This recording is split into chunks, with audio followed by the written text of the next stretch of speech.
હા, જય શ્રી કૃષ્ણ. અ, તમે બેસો બેસો. હા તમે હું તમારા માટે પાણી લેતી આવું. હા, ના ના, મારે પાણી નથી પીવું. હા, તો મારે આદિત્યનું થોડું કામ હતું ને, એ માટે આવ્યો છું. પણ આદિત્ય તો ઘરે નથી. અ, રાત્રે આવશે. એવું હોય તો તમે એક કામ કરો ને, જો તમારા આદિત્યનું એટલું બધું કામ હોય તો તમે ઓફિસે જઈ આવો ને. જો હું જ્યારે પણ ઓફિસે જાઉં છું ને તો વેટિંગ એરિયામાં મને બેસાડી દે છે, અને સાંજ સુધી હું વેઇટ કરું છું પણ મને મળતા જ નથી. એટલા માટે થયું કે હું ઘરે આવીને જ મળી લઉં. તો અત્યારે ઘરે પણ નથી. સાચું કહું ને તો અત્યારે મને પૈસાની બહુ જરૂર છે, અને હાજી સરે મારો પગાર અટકાવી દીધો છે. સમજી શકું છું. તમારે કહેવાની જરૂર નથી. તમને જોઈને ને તમારી પરિસ્થિતિ જોઈને અને અંદાજો આવી જ ગયો છે. જુઓ, તમે કેટલી વાર અહીંયા ઘરે ધક્કા ખાશો. એવું હોય તો તમે ઓફિસમાં કોઈને વાત કરો ને, કદાચ તમારું કામ થઈ જાય. જો આવી રીતે તમે આદિત્યની આગળ પાછળ ફર્યા કરશો ને તો થઈ રહ્યું. અને એમાં એવું છે ને કે કોણ જાણે હા, ઓફિસનો આખો સ્ટાફ આદિત્ય સરની સાથે મળી ગયો છે. જોકે મારે કહેવું ના જોઈએ, પણ મારી કઈ ભૂલ નથી તો પણ મને ચીટ કર્યું હોય એમ કંપનીની બહાર કાઢી મૂક્યો, અને મારો પગાર પણ અટકાવી દીધો. ખબર છે મને. વાત થઈ હતી મારી એમની સાથે. જ્યારે તમે પહેલી વાર ઘરે આવ્યા ને ત્યારે જ તે એમને પૂછ્યું હતું અને વાત કરી હતી. પણ કહેતા હતા કે તમે કોઈ ફ્રોડ કર્યું છે એટલે તમને નોકરીમાંથી કાઢી મૂક્યા છે. પણ હું જાણું છું તમે એવું કંઈ નહીં કર્યું હોય, કારણ કે કોઈ ખોટો વ્યક્તિ હોય ને તો એ વારંવાર આવી રીતે ધક્કા ના ખાય. જો સાચું કહું ને તો દર વખતે તમારી ઘરે આવીને મને પણ ખૂબ શરમની અનુભૂતિ થાય છે. પણ શું કરું, જરૂર જ એટલી છે ને કે ના આવવું હોય ને તો પણ મારી મજબૂરી મને અહીંયા લાવીને ઊભો રાખી દે છે. તમે ખોટા નથી. આ પૈસા છે ને એવા જ હોય છે. અને કોઈ વ્યક્તિ શું કામ કરતું હોય? પૈસા કમાવા માટે જ ને. પોતાનું ઘર ચલાવવા માટે તો આ બધું કરતું હોય છે. પણ સામેવાળો વ્યક્તિ તમારી મજબૂરી ના સમજી શકે તો પછી એ વ્યક્તિને જવા દેવો જોઈએ. અને એક કામ કરો ને, તમે કોઈ બીજી જગ્યાએ અપ્લાય કરી દો ને.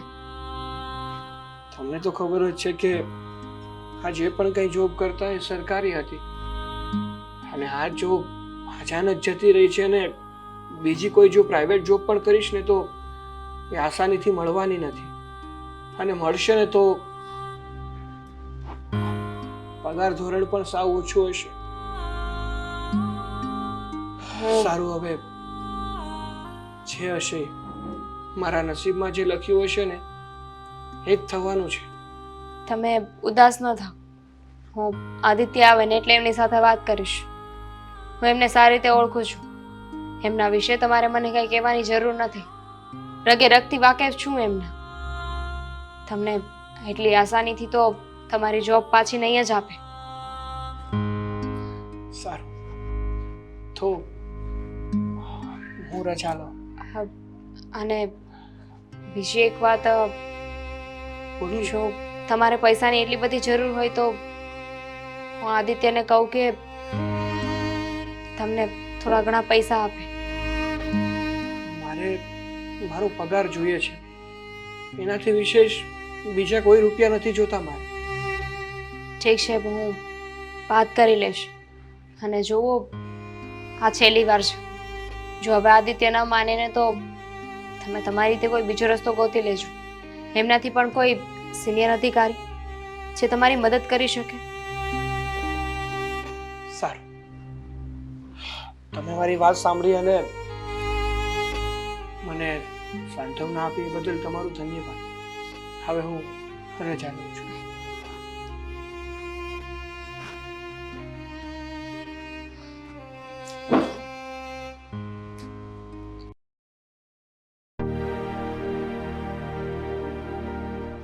ક્યારનો સાગરને ફોન કર્યો છે, હજી સુધી આવ્યો નહીં. હવે એટલે આજે વાત કરી જ લેવી છે. સાગર, હા, ક્યારનો તને ફોન કર્યો છે? તને ખબર નથી પડતી કે સમયસર ઘરે આવી જઈએ? ક્યાં ક્યાં રખડે છે તું આખો દિવસ? અરે તને રોજ કહ્યું છે કે હવે આ નોકરીની પાછળ એટલે કે પાછી મેળવવાની ભાગદોડ મૂક અને બીજું કંઈ કામ પણ પકડ. તું સાચો હોઈશ તો તને તારી નોકરી પાછી મળી જશે. પણ મમ્મી, મને એ નોકરી પાછી મળે કે ના મળે એનાથી વિશેષ એ છે કે મારી ભૂલ નથી અને મારા પર આવડો મોટો આરોપ નાખી દીધો. માન્યું કે તારી ભૂલ નથી. તને ખબર છે તું સાચો છે તો સત્ય ક્યારેય છુપાઈને નથી રહેતું બેટા. એક ને એક દિવસ સામે આવે. પણ તને ખબર છે અત્યારે ઘરની પરિસ્થિતિ શું છે? અરે મમ્મી, મને બધી જ ખબર છે, પણ અત્યારે વગર વાકે મારી બદનામી થઈ રહી છે. લોકો મને ભ્રષ્ટાચારી સમજી રહ્યા છે, આ પૈસાની છેતરપિંડી કરવા વાળો સમજી રહ્યા છે. ચલ, માન્યું કે લોકો તને ભ્રષ્ટાચારી કહે છે, તે લોકો સાથે કપટ કર્યું, છેતરપિંડી કર્યું એમ કહે છે, પણ તારું મન તો જાણે છે ને કે તે કાંઈ ખોટું નથી કર્યું. તને ખબર છે ને કે તું સાચો છે, તો પછી શું કામ આવી રીતે નાસીપાસ થઈને ફરે છે? તું તો પોતે નથી જીવતો, નથી અમને જીવડાવતો. તને ખબર છે બેટા, આ ઘરમાં કરિયાણું ખલાસ થઈ ગયું છે. તે એકવાર પણ પૂછવાની તસદી લીધી? આ ઘરના જરૂરિયાતનો બધો જ સામાન પૂરો થઈ ગયો છે, છતાંય તે એકવાર પણ પૂછવાની તસદી લીધી બેટા કે આ ઘરમાં શું ચાલી રહ્યું છે? તને ખબર છે આજે હું તારી રાહ જોઈને શું કામ બહાર ઊભી છું? અરે મને મીરા વહુએ સવારે આવીને કીધું કે તારાથી ડર લાગે છે એને.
નથી છતાં પણ એ મને શું કામ આવી રીતે હેરાન કરે છે? એક વાત કહું બેટા, જ્યારે માણસ કોઈક સારું કામ કરતો હોય ને તો આવી રીતે આજુબાજુમાં ખરાબ બે ચાર માણસો હોય જે સારા માણસને પાડવાની કોશિશ કરે.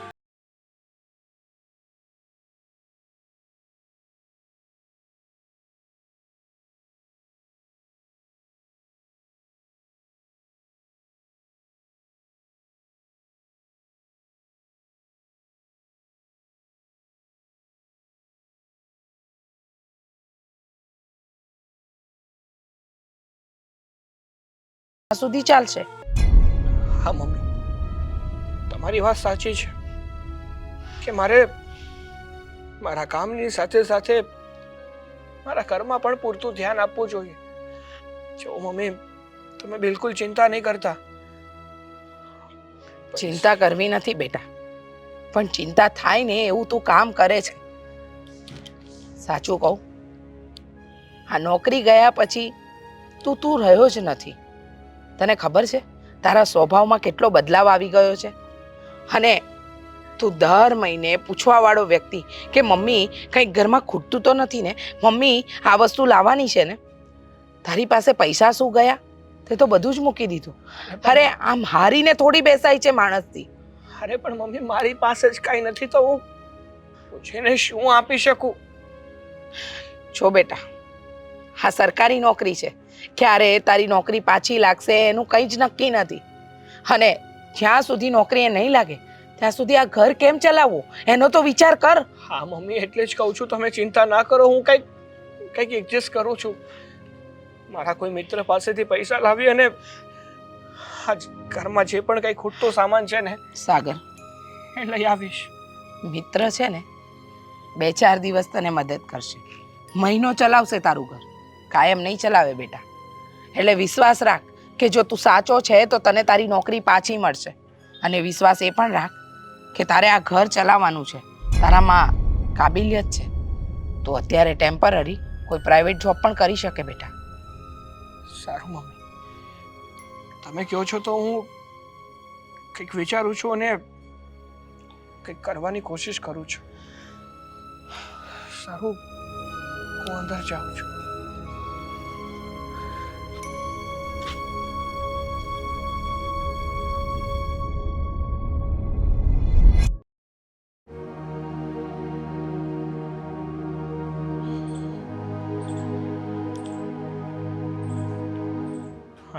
ઘણા દિવસો થઈ ગયા.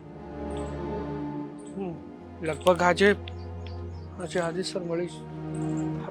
એક મિનિટ સર.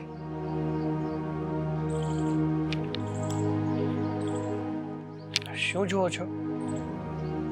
અહીંયા શું કરે તું? હા, મારી સોસાયટીની અંદર તમારી રાહ જોતો હતો, કારણ કે જ્યારે પણ તમારા ઘરે આવું છું ને તો તમે ઘરે નથી હોતા. ઓફિસે જ્યારે જાઉં છું તો વેટિંગ એરિયામાં બેસાડી દો છો. આખો દિવસ ત્યાં ને ત્યાં વેટિંગ કરું છું પણ તમે મળતા જ નથી. તો મારે તમારો કોન્ટેક્ટ કઈ રીતે કરવો એ માટે વિચાર્યું કે આજે તમારી સોસાયટીની આજુબાજુ આટા ફેરા મારો, જેથી કરીને તમે જ્યારે પણ બહાર નીકળો ને તો તમારી સાથે વાત કરું. શેની વાત કરવા માંગે છે? હા, અને મારા ઘરે શું કામ ધક્કા ખાય છે તું? અરે અને સર, મેં ના પાડી છે ને, ઘરે નહીં આવવાનું, જે કામ હોય ઓફિસ પર આવવાનું. અરે પણ ઓફિસે તમે મળતા જ નથી તો હું કઈ રીતે ઓફિસે આવું? કામ શું છે તારે એ બોલ ને. હા, જો મને મળીને તું કહેવા શું માંગે છે? જો સર, તમે જે સમજી રહ્યા છો ને એ સત્ય નથી. અરે હું નિર્દોષ છું. મેં હિસાબમાં કોઈ ગોટાળો નથી કર્યો.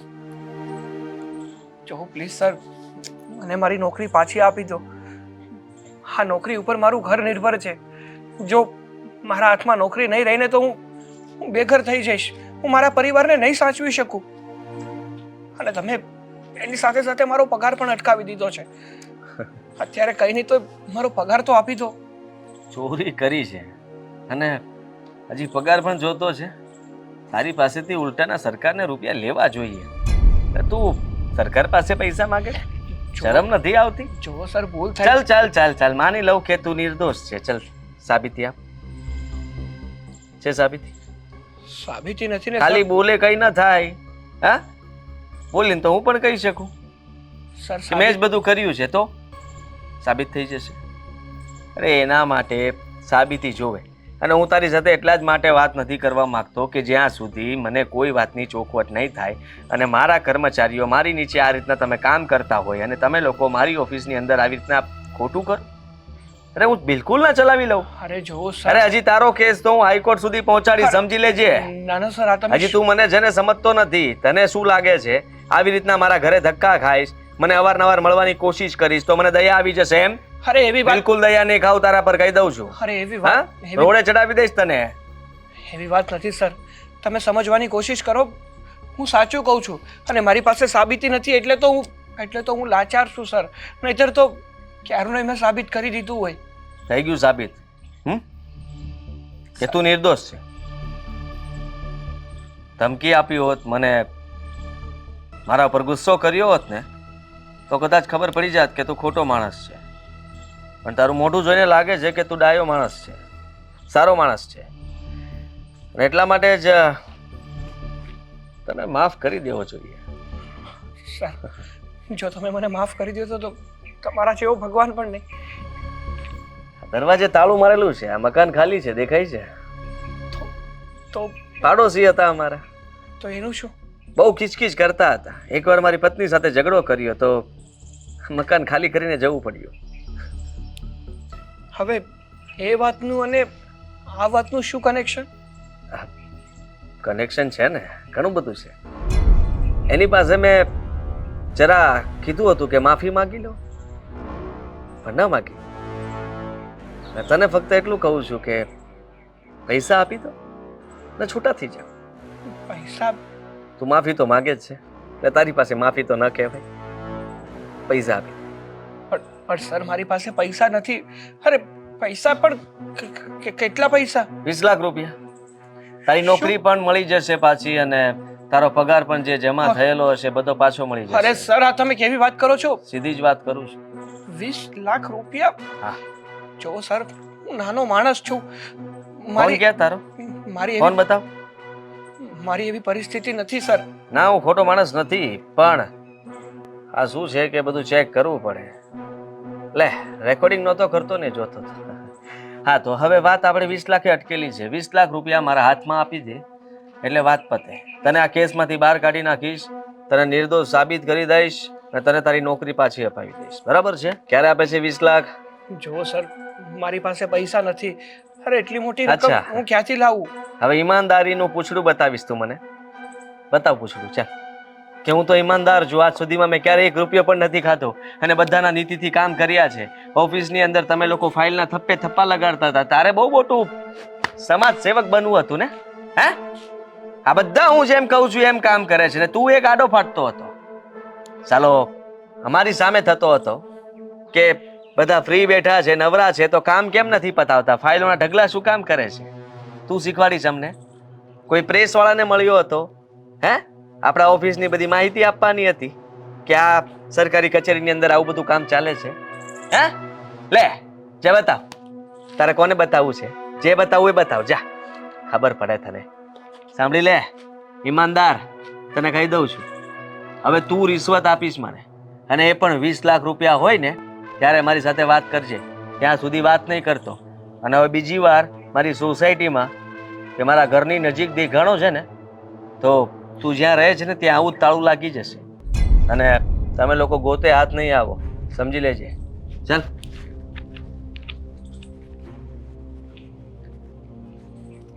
બહુ ખરાબ થઈ રહ્યું છે મારી સાથે. બહુ ખરાબ થઈ રહ્યું છે. શું કરું પણ આ વ્યક્તિ વિરુદ્ધ કઈ રીતે હું મારી નિર્દોષી સાબિત કરું?